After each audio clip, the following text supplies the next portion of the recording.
morning, guys. Welcome back to our nursing medical education. We will discuss about renal failure. So, what is the renal failure? Renal failure or kidney failure, formerly called a renal insufficiency, is a situation in which the kidneys fail to function adequately. तो renal failure क्या होता है? जो kidney होती है जो कि blood को फिल्ट्रेट करती है और जो वेस्टेज को एक्सक्रीट करती है, उसमें यदि किसी इन्फेक्शन की वजह से, यदि किसी किसी कारण से वो अपना फंक्शन जो है वो प्रॉपर नहीं कर पा रही है, तो ऐसी कंडीशन में रीनल फेल होने के चांस रहते हैं. तो आगे देखते हैं.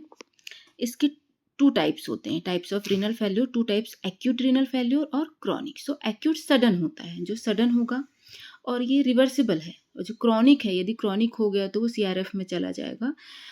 उसमें क्या होगा कि ये इरिवर्सिबल है. इसमें थोड़ा जो हम वापस उस कंडीशन में नहीं आ सकते हैं. सो इस हम जो टॉपिक्स हैं, टाइप्स हैं, इनको हम देखते हैं. तो जो एक्यूट रीनल फेल्योर है उसमें क्या है? Acute renal failure is a sudden, जैसे मैंने अभी पहले बताया था, sudden and complete loss of the ability of the kidneys to remove waste. इसमें क्या होता है? सडन होगा किसी इन्फेक्शन की वजह से, इन्फ्लेमेशन की वजह से, जिसमें क्या होगा? Complete loss of ability of the kidneys to remove waste करने की जो किडनी की जो इम्पोर्टेंस है वो क्या हो जाएगी? कम हो जाएगी और वो नहीं कर पाएगी प्रॉपरली इस कंडीशन में.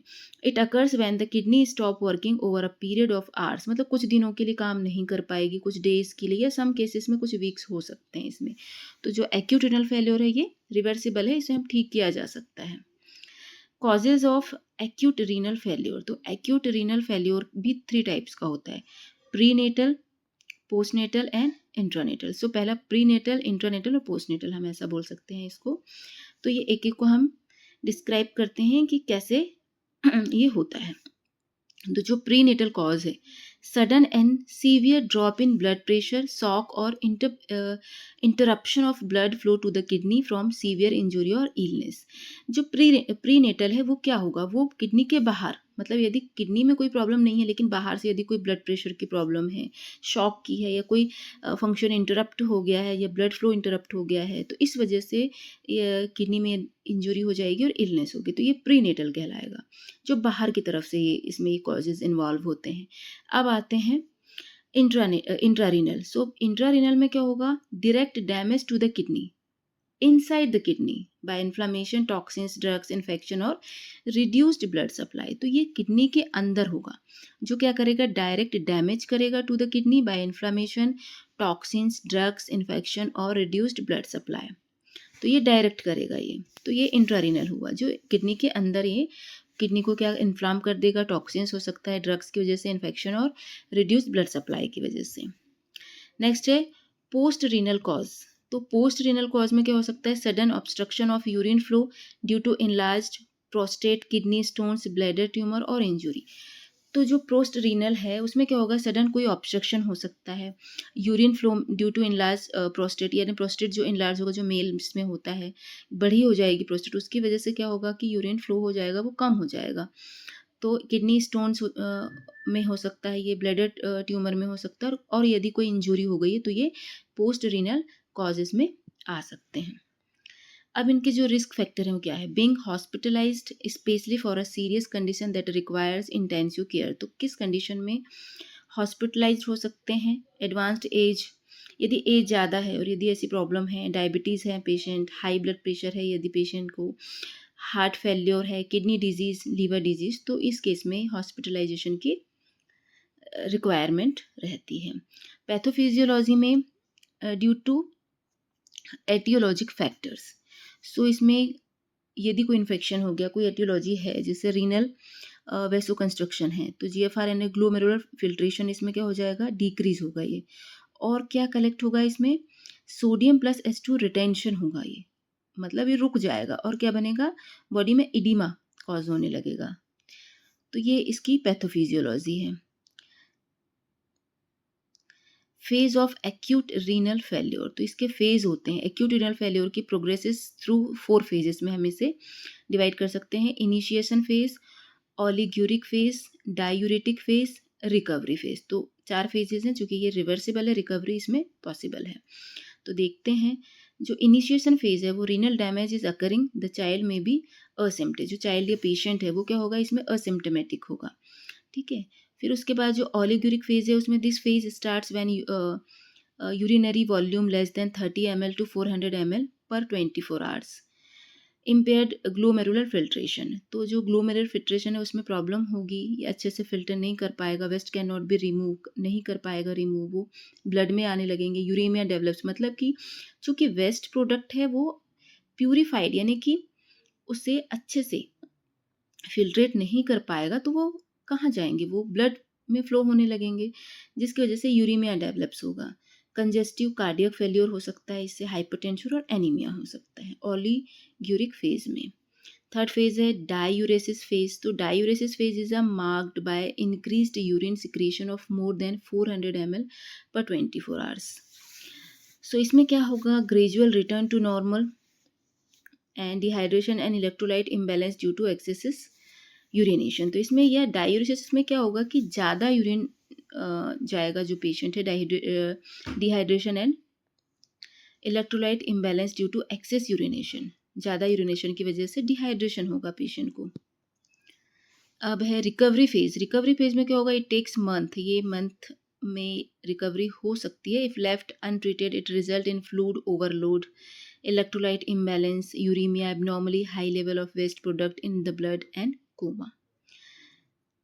क्लिनिकल मैनिफेस्टेशन में क्या होगा, सीवियर ओलिगुरिया, एन्यूरिया, चाइल्ड में extremely sick, nausea, vomiting, lethargy, dehydration, altered consciousness, irregular cardiac rate rhythm, oedema, तो ये सब चीज़ें इसमें हो सकती है। डायग्नोस्टिक इवैल्यूएशन में careful history taking, vomiting, diarrhoea, fever, other renal disease. Laboratory investigation में anaemia, raised serum creatinine level, blood urea, electrolyte, ETC, इसमें क्या होगा, रेज्ड होगा ये। यूरिन एग्जामिनेशन में proteinuria, haematuria, presence of cast tiny tube shaped particles made up of WBC, RBC और kidney cells. Diagnostic evaluation में USG, IVP, renal biopsy, ये हम इसके थ्रू पता कर सकते हैं। फार्माकोलॉजिकल थेरेपी में फ्लूइड एंड डाइटरी रेस्ट्रिक्शंस होगा, क्योंकि अच्छे से फिल्ट्रेट नहीं कर पा रहा है kidney. Use of diuretics, maintain electrolytes balance, stimulate production of urine with IV fluids, diuretics, etc. तो हीमोडायलिसिस इसमें कर सकते हैं। नर्सिंग मैनेजमेंट में क्या होगा, जो इनटेक आउटपुट है including all body fluids monitor करना है इसको, monitor lab result, watch hyperkalaemia,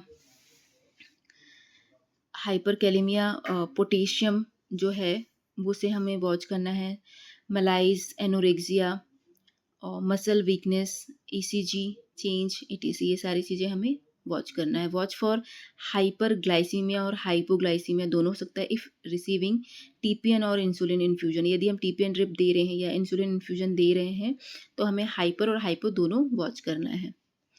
nursing management में क्या होगा, maintain nutrition, mouth care, daily weight, assess for sign of heart failure, skin integrity problems, ये हमें नर्सिंग मैनेजमेंट में देखना है। अब ये था हमारा एक्यूट रीनल फेल्योर। अब आते हैं क्रोनिक रीनल फेल्योर, और जिसे ESRD कह सकते हैं हम। सो डेफिनेशन क्या है इसकी, क्रोनिक रीनल फेल्योर और ESRD is a progressive irreversible, जैसे मैंने पहले बताया था, it is a irreversible deterioration becoming worse in renal function in which the body's ability to maintain metabolic and fluid and electrolyte balance fails, resulting in uremia or azotemia, elevation of nitrogen in blood, azotemia जैसे हम बोलते हैं। तो ये वे condition है जिसमें क्या होता है कि पूरी तरीके से जो किडनी होती है वो डैमेज हो जाती है, और क्या होता है कि वो वेस्ट प्रोडक्ट को रिमूव नहीं कर पाती है, एक्सक्रीट नहीं कर पाती है, और ये ब्लड में क्या होने लगता है, एक्यूमुलेट होने लगेगा, इलेक्ट्रोलाइट इम्बैलेंस कॉज होगा। तो ये बहुत ही वर्स्ट कंडीशन हो जाती है इसमें। एटियोलॉजी क्या है और रिस्क फैक्टर इसमें, डिक्रीज्ड रीनल ब्लड फ्लो, हाँ इस वजह से हो सकता है systemic disease, diabetes mellitus, hypertension, SLE, sickle cell disease, RBC disorder जिसमें होता है, ग्लोमेरुलोनेफ्राइटिस और एक्यूट रीनल फेलियर, यदि बहुत दिनों से है तो ये भी कॉज कर सकता है chronic. Etiology and risk factor जो है उसमें obstruction of the urinary tract, hereditary lesions, polycystic kidney disease, infection, vascular disease. Etiology and risk factor में आगे जो है कॉजेज हैं इसके, इन्वायरमेंटल और occupational agent, chemical elements, lead, cadmium, mercury, chromium, इनकी वजह से भी हो सकता है। पैथोफिजियोलॉजी में due to etiology factors decreased glomerular जो फिल्ट्रेशन है, जो ग्लोमेरुलस फिल्ट्रेट करता है वो क्या होगा, डिक्रीज्ड होगा। हाइपरट्रॉफी यानी increase in size of nephrons के अपने साइज में लार्ज होंगे। इनएबिलिटी टू कंसनट्रेट यूरिन, जब लार्ज होंगे तो वो यूरिन को कंसनट्रेट नहीं कर पाएंगे। Further loss of nephron function, क्या होगा, नेफ्रॉन के फंक्शन में डिक्रीज हो जाएगा, नेफ्रॉन का फंक्शन नहीं कर पाएगा। Loss of non excretory secretion of hormones, vitamin D, etc and excretory function, तो ये फंक्शन अच्छे से नहीं कर पाएगा। Stages of chronic renal failure, reduced renal reservoir, burn is high or normal, client has no symptoms and 40 to 75% loss of nephron function। इसमें क्या हो जाएगा, नेफ्रॉन जो है वो 75% तक वो काम नहीं करेगा।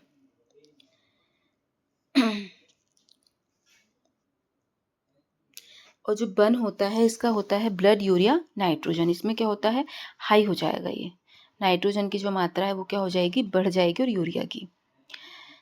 Renal insufficiency 75 to 90% loss of nephron function, nephron function में भी प्रॉब्लम होगी।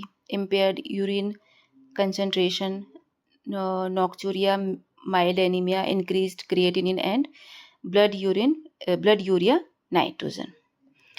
Stages of chronic renal failure है, so severe azotemia, impaired urine dilution, severe anemia, electrolyte imbalances, hypernatremia, hyperkalemia, phosphatemia होगा ये। स्टेजेस ऑफ में इसमें 10% नेफ्रॉन्स फंक्शनिंग होगी। Multi system dysfunction हो जाएगा, चूँकि फ्लूइड जो है वो बॉडी में कलेक्ट होने लगेगा, एडिमा होने लगेगा। सिम्टम्स क्या दिखेंगे क्लिनिकल मैनिफेस्टेशंस में, weakness, anorexia, nausea, failure to thrive, unexplained anaemia, osteo dystrophy, bone disorder that affect bone growth failure, ये इसमें क्लिनिकल मैनिफेस्टेशन है। लेट मैनिफेस्टेशन में gastro intestinal bleeding, pericarditis, inflammation of pericardium, congestive cardiac failure, altered sensorium, inability to think clearly. Clinical manifestation में फिर से indication of poor prognosis, convergence, coma, cardiomyopathy, chronic disease of the heart muscle. Diagnostic evaluation में decreased haematocrit, increased potassium and phosphorus. Renal function test में gradual increase in BUN, blood urea nitrogen, uric acid and creatinine, इसमें क्या होगा, gradually increase होगा। Urine analysis में variation in specific gravity, increased urine creatinine, change in total urine output. Diagnostic evaluation में X ray chest, hand, knees, pelvis, spine to detect bony defect, ECG and IVP, other abnormal findings, metabolic acidosis, fluid imbalance, insulin resistance. Management में preserve the renal function and dialysis, controlling the disease process, controlling BP by diet control, weight control and medication, reducing dietary protein intake. Management में क्या देखेंगे, elevate extrarenal manifestation, pruritus, topical emollient and lotion, antihistamine, IV lidocaine. Neurological manifestation में safety measures to protect from injury, anticonvulsant and sedatives. Improve body chemistry, so dialysis, medication and diet. Management में dialysis, hemodialysis, peritoneal dialysis. Hemodialysis versus peritoneal dialysis. Hemodialysis uses a machine and a filter to remove waste product and water from the blood. क्योंकि जो kidney damage है वो proper work नहीं कर पा रही है, फिल्ट्रेट नहीं कर पा रही है ब्लड को, तो हम डायलिसिस में जाएंगे। Peritoneal dialysis uses a fluid dialysate that is placed into the patient abdominal cavity to remove waste product and fluid from the body, ये भी होगा, पेरिटोनियल डायलिसिस बोलते हैं इसे। मैनेजमेंट हाइपरकैलेमिया, मेडिकेशन जो हम दे रहे हैं तो उसमें insulin administration, IV sodium bicarbonate, calcium gluconate IV देंगे। मेडिकेशंस में, और sodium and fluid restriction, anti hypertensive drugs. Diet protein restriction 0.6 to 0.75 gram per KG of ideal body weight per day, 1.2 to 1.3 gram per KG of ideal body weight per day once the patient starts dialysis. Management phosphate restriction, potassium restriction, sodium restrictions. Surgical management में renal transplantation होगा,